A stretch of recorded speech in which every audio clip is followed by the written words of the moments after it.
Christmas cake বানাবো। Hello everyone, welcome to dreamy journey. তো সামনে যেহেতু ক্রিসমাস আসছে, তো তাই জন্য আমরা ভেবেছি এখন ক্রিসমাস কেক বানাবো। তো আপনারাও যদি বানাতে চান তাহলে তাড়াতাড়ি রেসিপিটা দেখে নিন আর বাড়িতে বানিয়ে ফেলুন। চলুন তাহলে শুরু করা যাক, দেখতে থাকুন আর সঙ্গে থাকুন। তো কেকটা বানাতে যেহেতু অনেক কিছু ইনগ্রেডিয়েন্টস লাগবে, সেই জন্য প্রথমেই না এই ড্রাই ফ্রুটসগুলোকে পাশে কেটে রেখে দিয়েছি, আর যে যে জিনিসগুলো আমি ইউজ করব সেগুলোকেও পাশে নিয়ে রেখেছি। তো প্রথমে আমি চিনিটাকে পেস্ট করে নেব। তো চিনি এখানে নিয়েছি এই 1 কাপের থেকে একটু কম। তো তার মধ্যে না গোটা দারচিনি ওই 3টে মতো, আর 4-5টা মতো লবঙ্গ, আর ওই 6টা মতো এলাচ দিয়ে দিয়েছি। তো ভালো করে চিনির সাথে এটা দিয়ে দিলে না ভালো করে পেস্ট হয়ে যায়। তারপরে যেটা করব সেটা হচ্ছে অরেঞ্জ জুসের মধ্যে, এখানে আমি অরেঞ্জ থেকেই অরেঞ্জ জুসটা বের করে নিয়েছি। তো এমনি বাজারে কেনা অরেঞ্জ জুসও নেওয়া যেতে পারে। তো অরেঞ্জ জুসের মধ্যে এখানে আমি কিশমিশগুলোকে আর খেজুর কেটে রেখেছিলাম সেইগুলোকে ভালো করে এখানে মিশিয়ে নেব, মানে ফুটিয়ে নেব। তো এর মধ্যে একটু মাখা মাখা হয়ে গেলেই তখন বন্ধ করে দেব। আর এই জিনিসটা যদি না করতে চান তাহলে কিন্তু ওই অরেঞ্জ জুসের মধ্যে 1 সপ্তাহ বা 3-4 দিন ধরে কিশমিশ আর খেজুরগুলোকে না ভিজিয়ে রেখে দিতে হবে।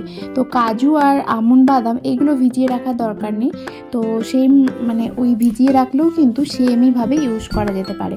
তো এখানে বাটারটাকে একটুখানি মিশিয়ে নিলাম, তার মধ্যে এই চিনিটাকে ঢেলে দিচ্ছি। তো চিনিটাকে ভালো করে ছেঁকে নিয়ে তার মধ্যে বাটারটাকে ভালো করে মিক্স করে একটা ক্রিমের মতো পেস্ট তৈরি করে নেব প্রথমেই। তো এটাকে ভালো করে ফেটালেই কিন্তু এরকম একটা ক্রিমের মতো পেস্ট তৈরি হয়ে যাবে। তারপরে এখানে ফ্লাওয়ারটা নিয়ে নিচ্ছি, মানে আটা বা ময়দা যেটা দিয়ে আপনারা করতে চান। তো আমি এখানে দুটো মিক্স করে নিয়েছি। ওই 1 কাপ মতো আটা আর 1/2 কাপের থেকে একটু বেশি, সামান্য একটু বেশি ময়দা নিয়েছি। তো এখানে ওই 1.5 কাপ মতো আটা বা ময়দা নিতে হবে। তারপরে এখানে পাউডার দুধ দিয়ে দিচ্ছি, এরকম আমুলিয়ার 2টো পাউচ দিয়েছি। তো পাউডার দুধটা দিলে না কেকের টেস্ট খুব বেশি টেস্টি হয়, মানে অনেক বেশি ভালো হয়। তো এখানে পাউডার দুধ 2 প্যাকেট দিয়েছি, আর দিয়ে দিচ্ছি 2টো ডিম। তো 2টো ডিমও দেওয়া যেতে পারে, 1টা ডিমও দেওয়া যেতে পারে, বা 3টে ডিমও দেওয়া যেতে পারে। তো 3টে ডিম দিলে আরও বেশি আর কি সফট হবে আর ফুলবে বেশি। আমি এখানে 2টো ডিম ইউজ করেছি। সচরাচর আমি ডিম খুব একটা ইউজ করি না কেকের মধ্যে, কিন্তু যেহেতু এটা ক্রিসমাস কেক বানাচ্ছি তাই ভেবেছি একদম ঠিকঠাক করেই বানাবো, আর মানে খাবো আর কি ঠিকঠাক করে। তো তারপরেই এখানে ওই ডিমটা একটুখানি মিশিয়ে নেওয়ার পর তারপরে এখানে কিন্তু ওই যে ড্রাই ফ্রুটসগুলো আমি ভিজিয়ে রেখেছিলাম অরেঞ্জ জুসের মধ্যে সেগুলোকে এখানে ভিজিয়ে দিলাম, মানে মিশিয়ে দিলাম আর কি। তো তারপরে এখানে অরেঞ্জের যে গা থেকে একটুখানি ছুলে নেব। অরেঞ্জের যে সাইডের যে লেয়ারটা থাকে, মানে খোসাটা থাকে, ওই খোসা থেকে একটুখানি ছুলে এর মধ্যে গ্রেট করে দিয়ে দিতে হবে। আর এখানে দেখুন আমি চিনিটাকে ক্যারামেল করে রেখেছিলাম, এটা কিন্তু ইউজ করছি শুধুমাত্র কালারের জন্য। তো এই কালারটা যাতে সুন্দর একটা কী বলবো ব্রাউন কালার আসে ক্রিসমাস কেকে, সেইটা আসার জন্যই কিন্তু এই চিনির ক্যারামেলটা ইউজ করা, আর কোনো কিছু কারণ নেই। তো এই ক্যারামেলটা তৈরি করে রেখেছিলাম, 3 চামচ মতো দিয়েছি। তারপরে এখানে ড্রাই ফ্রুটস মিশিয়ে নিচ্ছি, টুটি ফুটি অল্প মিশিয়ে নিলাম। আর নুনটা দিতে আমি একদম ভুলে গেছি, নুনটা কিন্তু ড্রাই যে ইনগ্রেডিয়েন্টস মানে আটা ময়দা বা চিনি এসবের সাথে দিয়ে দিলেই বেটার। তো নুনটা এখানে 1 পিঞ্চ নুন দিয়ে দিলাম, আর কোনো মিষ্টি জিনিসে নুন কিন্তু দিলে টেস্টটা আরও বেশি সুন্দর হয়। তো তারপরে এখানে অল্প একটুখানি কাজু আর আমন্ড কুচনো দিয়ে দিলাম। তো এগুলোকে ভালো করে মিশিয়ে নেব। আর এখানে আমার কাছে এই ভ্যানিলা এসেন্সটা শেষ হয়ে গেছিলো, তো তাই জন্য 1 চামচ মতো দিয়েছি। তো 2 চামচ দিলে বেশি বেটার হয়, মানে ফ্লেভারটা বেশ ভালো আসে আর কি। তো বেকিং পাউডার আর বেকিং সোডা দেওয়ার পর কিন্তু কেকটা ব্যাটারটা বেশিক্ষণ ফেলে রাখা যায় না। তো সেই কারণে আমি এটাকে সবার লাস্টে দিই, মানে সব কিছু মিশিয়ে নেওয়ার পর আর যেটাতে বসাবো সেটাও আগে রেডি করে নিই। তারপর কিন্তু এই ব্যাটারটাকে আমি এই বেকিং পাউডার আর বেকিং সোডাটা মানে মিক্স করি, তাহলে কিন্তু কেকটা ঠিকঠাকই থাকে। তো এখানে বেকিং পাউডার 1 চামচ মতো দিয়েছি, আর বেকিং সোডা দিয়েছি ওই 1 পিঞ্চ মতো। তো তারপরে ওটাকে ভালো করে মিশিয়ে নিলাম। আর এখানে আমি আগে থেকে কাগজটাকে রেডি করে রেখেছিলাম, শুধু যেই পাত্রে বসাবো সেটা শেপ করে এখানে কেটে নিলাম। তো এরকম ভাঁজ করে কেটে নিলে কিন্তু রাউন্ড শেপ হয়ে যাবে। তো এরপরে একটুখানি তেল দিয়ে দেবো, আর চারিদিকটা তেল ব্রাশ করে নেবো যাতে এটা ভালো করে উঠে আসে। যদিও এই কাগজটা দিলে এখানে মানে তেল দেওয়ার প্রয়োজন হয় না, কিন্তু তাহলেও আমি একটুখানি দিয়ে দিই সেফটির জন্য, যদি না ওঠে তখন আর কি কেকটা নষ্ট হয়ে যাবে, তো তাই জন্য আমি এখানে চারিদিকটা একটুখানি তেল ব্রাশ করে দিই।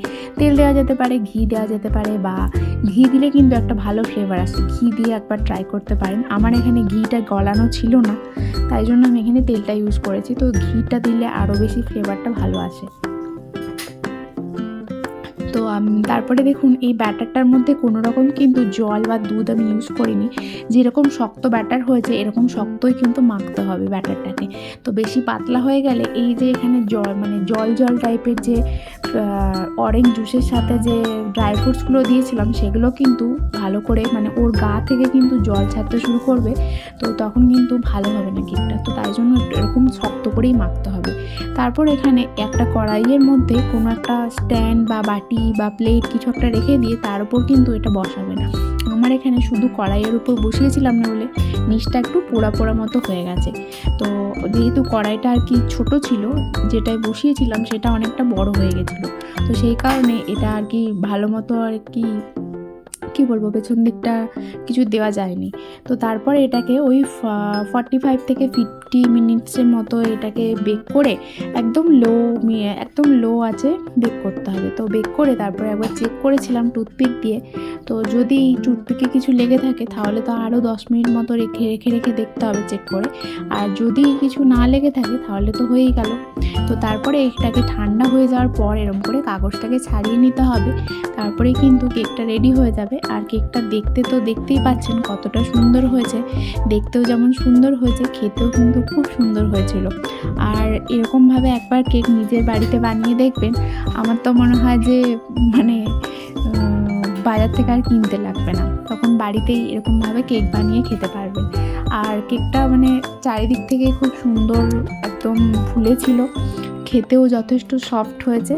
তো তেলের থেকে না বাটার দিয়ে কেক বানালে অনেক বেশি টেস্ট হয়, তো বাটার দিয়ে এরকমভাবে একবার ট্রাই করে দেখবেন কেকটা। আমার তো মনে হয় যে ওই বাজারের কেনা ক্রিসমাস কেকগুলোর মতোই টেস্ট পাবেন, আমি তো পেয়েছি, আপনারাও নিশ্চয়ই পাবেন। তো কেক বানানো তো কমপ্লিট হয়ে গেছে, এবার খাওয়া দাওয়ার পালা। তো চলুন তাহলে আজকের ভিডিওটা এখানে শেষ করছি। যদি ভালো লেগে থাকে তাহলে অবশ্যই কিন্তু একটা লাইক করে দেবেন আর শেয়ার করে দেবেন, আর আপনারাও নিজেরা বাড়িতে বানিয়ে ট্রাই করতে পারেন। আর আবার দেখা হবে পরবর্তী ভিডিওতে। সবাই ভালো থাকবেন, সুস্থ থাকবেন, টাটা।